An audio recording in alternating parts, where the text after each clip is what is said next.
और नौजवानों, मस्जिदों को आबाद रखो। नौजवानों, तुमसे मैं कह रहा हूं, हमारी मस्जिद हमने खोदी और वहां पर क्या किया जा रहा है आप देख रहे हैं।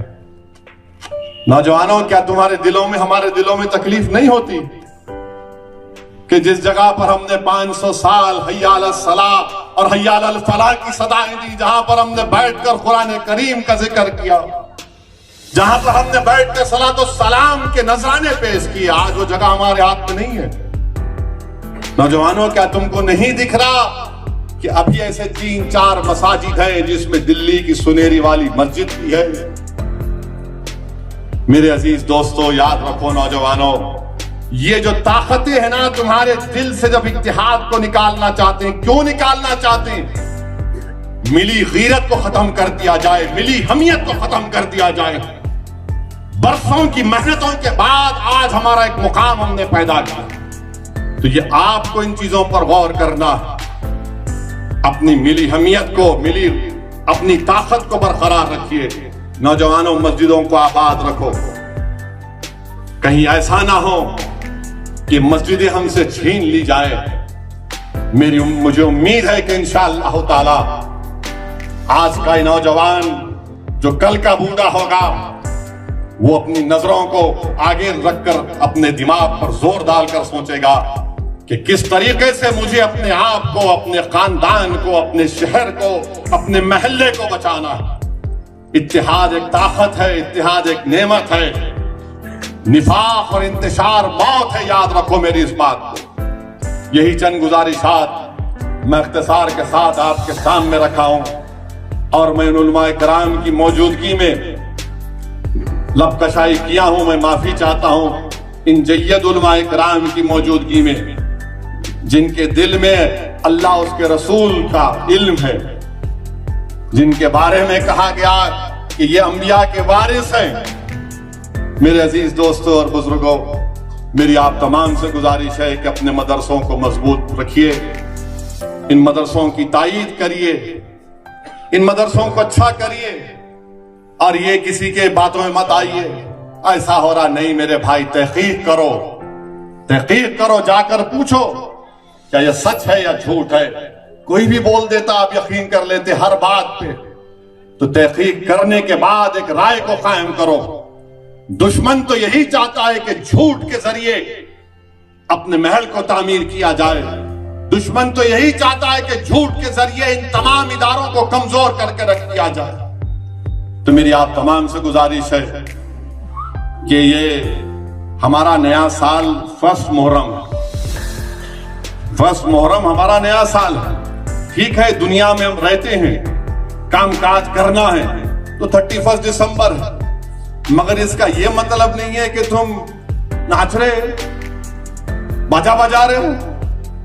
अरे दीवाने, कभी इतनी खुशी का इजहार अपने ज़ईफ माँ बाप के सामने भी जाके करो। जाके अपने अपनी अम्मा के पैर पकड़ ले, अम्मा आज तेरी गोद में उठाता हूं मैं। नहीं, दोस्त को उठाएंगे आज 12 बजे। अरे अम्मा के पैर पड़ ले, बाप के पैर पड़ ले, अपने बीवी का हक अदा कर दे। मगर नहीं, हीरो बनना है, कूल। खबर में गए तो पूरा कूल वूल निकल जाता, और हशर के मैदान में फिर क्या होगा सोच लो। याद रखो, इस दुनिया में आए तो जाएंगे, कोई बचने वाला नहीं है, सबको जाना है। अगर ऐसा नहीं होता तो फिर ये तमाम बादशाहों के महल आज वीरान पड़े हुए। 300 साल 100 साल उनके खानदान पानदान की हुकूमत रही, आज वहां पर कुत्ता ने फटकता मारा।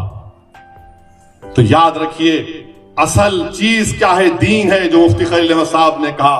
असल चीज इल्म है, उसको हासिल करिए।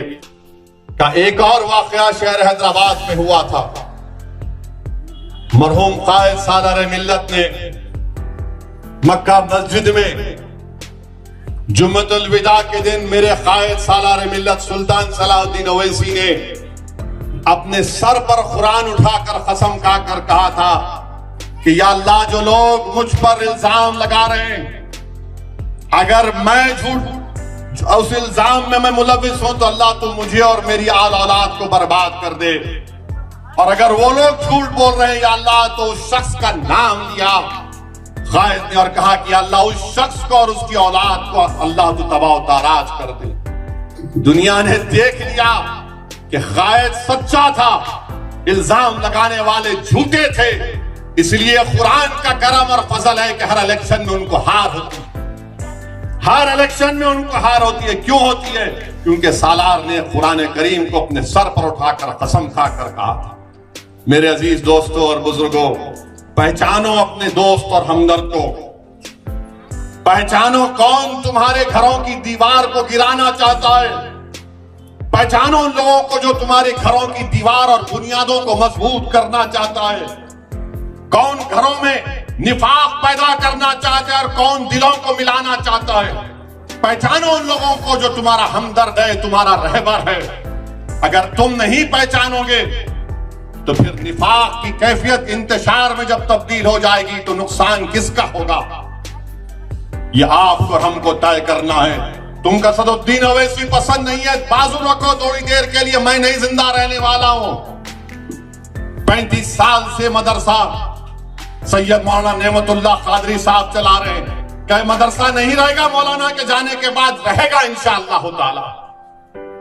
क्या मुफ्ती खलील अहमद के दुनिया से चले जाने के बाद जामिया निजामिया नहीं रहेगा? रहेगा इंशाअल्लाह ताला। हमको ये जो हमारे इदारे हैं, चाहे मजहबी हो या सियासी हो, उसको मजबूत रखना है। पहचानो उन लोगों को जो इन बरसों की मेहनत को खत्म करना चाहते हैं। ये छोटी बीजेपी है, उसको पहचानो आप। मेरे अजीज दोस्तों और बुजुर्गों, आप मेरे लिए भी दुआ फरमाइए कि अल्लाह सुब्हानहू तआला मेरे हौसले और अज़म में अल्लाह हिफाजत करे, उसको बुलंद करे। अल्लाह मेरे मंजलिस की रुफ़क़ा के ईमान को मजबूत करे और अल्लाह हमको इन बातिल ताकतों पर अल्लाह हमको गलबा अता करे।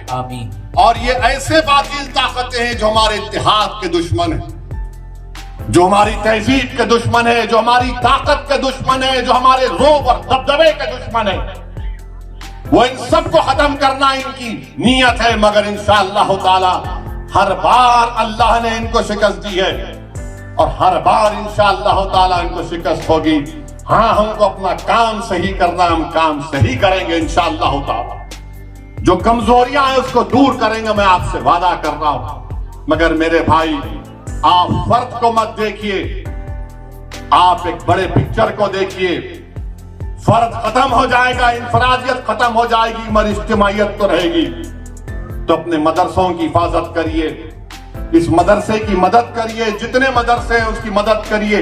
मदरसे इस्लाम का किला है, इस किले को मजबूत रखिए, इस किले के फसीलों को मजबूत रखिए। कैसे रखेंगे? मदरसों की मदद करेंगे। ये नहीं अरे वो मदरसे मौलाना बहुत कमा रहे, क्या कमा रहे?